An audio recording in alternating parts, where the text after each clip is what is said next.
അത് സംസാരിക്കാൻ വേണ്ടിയും ഫോൺ വിളിക്കാനൊക്കെ ഉണ്ടാക്കിയ ചെരുവാണ്. ആദ്യമായി പള്ളിക്ക് ഇങ്ങനെ ചെരുവുണ്ടാക്കിയത് ആരാന്നറിയോ?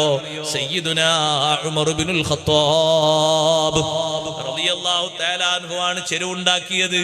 ഉണ്ടാക്കിയ ശേഷം സഹാബത്തിനോട് റളിയല്ലാഹു അൻഹു പറഞ്ഞു, ആർക്കെങ്കിലും സംസാരിക്കണമെങ്കിൽ, ആർക്കെങ്കിലും എന്തെങ്കിലും കളഞ്ഞുപോയത് അന്വേഷിക്കണമെങ്കിൽ, ആർക്കെങ്കിലും ഏതെങ്കിലും വ്യക്തിയെ പറ്റി അന്വേഷിക്കണമെങ്കിൽ ഫൽയഖ്റുജ് ഇലാ ഹാദിഹിർ റഹ്ബ, ഈ വരാന്തയിലേക്ക് പള്ളിയിൽ നിന്ന് പുറത്തിറങ്ങിക്കോളണം. പള്ളിന്റെ ഉള്ളിൽ വെച്ച് സംസാരിച്ചുകൂടാ. റളിയല്ലാഹു അൻഹു അടിക്കാൻ വരെ നോക്കിയിട്ടുണ്ട്. അടിക്കണം എന്നാ ശരിക്കും അങ്ങനത്തെ കണക്ക്. പള്ളിന്റെ ഉള്ളിൽ എങ്ങനെ സംസാരിക്കുന്ന ആൾക്കാർ? പള്ളിന്റെ ഉള്ളിൽ കയറി ദിക്റും സ്വലാത്തും ദിക്റും കാര്യങ്ങളല്ലാതെ. ഉസ്താദ് ക്ലാസ് എടുക്കുമ്പോൾ നിങ്ങൾ വല്ല സംശയം ചോദിച്ചോളൂ, അത് ഇൽമു പഠിക്കാനാ, ഇൽമാണത്, അതിന് കുഴപ്പമൊന്നുമില്ല. സംശയങ്ങൾ ചോദിച്ചു പഠിക്കാം. മുത്താലിമീങ്ങൾ സംശയം ചോദിച്ചു പഠിക്കും, അവർ ഓതിപ്പടിക്കും, അത് ഇൽമു പഠിക്കാം. ഭൗതിക സംസാരം പള്ളിയിൽ പാടില്ല. നമ്മൾ ചെയ്യുന്ന അമലുകളൊക്കെ നിഷ്ഫലമായി പോകാൻ ഒരു ചെറിയ സംസാരം മതി പള്ളിന്റെ ഉള്ളിൽ. എത്ര ഗൗരവമെന്നറിയാം പള്ളിന്റെ ഉള്ളിലെ വിഷയം. സുയൂത്തി ഇമാം റളിയല്ലാഹു അൻഹു പറയുന്നുണ്ട്, അല്ലാഹു ഫിൽ മസ്ജിദി ദുൽമത്തുൻ ഫിൽ ഖബർ. പള്ളിന്റെ ഉള്ളിൽ വെച്ച് പൊട്ടിച്ചിരിക്കുന്നത് ഖബറിലെ ഇരുട്ടാണ്. കേൾക്കുന്നുണ്ടാ? പള്ളിന്റെ ഉള്ളിൽ വെച്ച് പൊട്ടിച്ചിരിക്കുന്നത് ഖബറിൽ ഇരുട്ടുണ്ടാകാൻ കാരണമാണ്.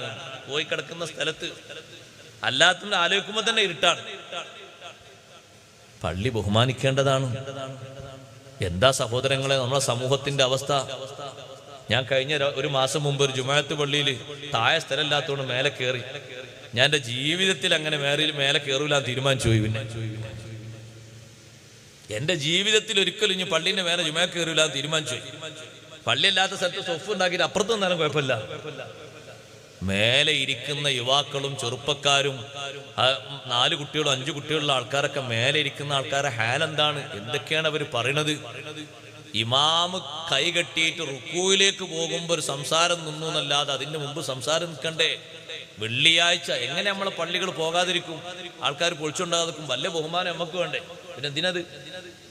എനിക്കാ നല്ല പൊളിച്ചുകൊണ്ട് തന്നെ എന്തെങ്കിലും ബഹുമാനം വേണ്ടതില്ല. ആൾക്കാർക്ക് ബഹുമാനമില്ല, പിന്നെ ആർക്കത് വേണ്ട? എന്തെല്ലാം സംസാരങ്ങളാണ്. ചെറുപ്പക്കാരോട് ഞാൻ പറയട്ടെ, ജുമാക്ക് പോരുന്ന ഒറ്റ കലാമ് സംസാരിക്കരുത്.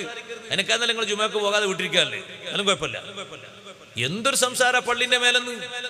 എന്തെല്ലാം കളിയാ കളിക്കുന്നത്, ഗെയിം കളിക്കുന്നു. നഊദു ബില്ലാഹ്. പള്ളിന്റെ മേലെയോ? കളിക്കാനുള്ള സ്ഥലമാണോ സഹോദരങ്ങളെ അല്ലാഹുവിന്റെ പള്ളി? സംസാരിക്കാനുള്ള സ്ഥലമാണോ അല്ലാഹുവിന്റെ പള്ളി? കച്ചവടം ചെയ്യാൻ പോലും ഇതിന്റെ മേലെ പറ്റുമോ? ലേലം വിളിക്കാൻ പറ്റുമോ? എത്ര ബഹുമാനത്തോടെ കാണേണ്ട സംഗതിയാണ്. അതുകൊണ്ട് ഗൗരവത്തോടെ ശ്രദ്ധിക്കണേ.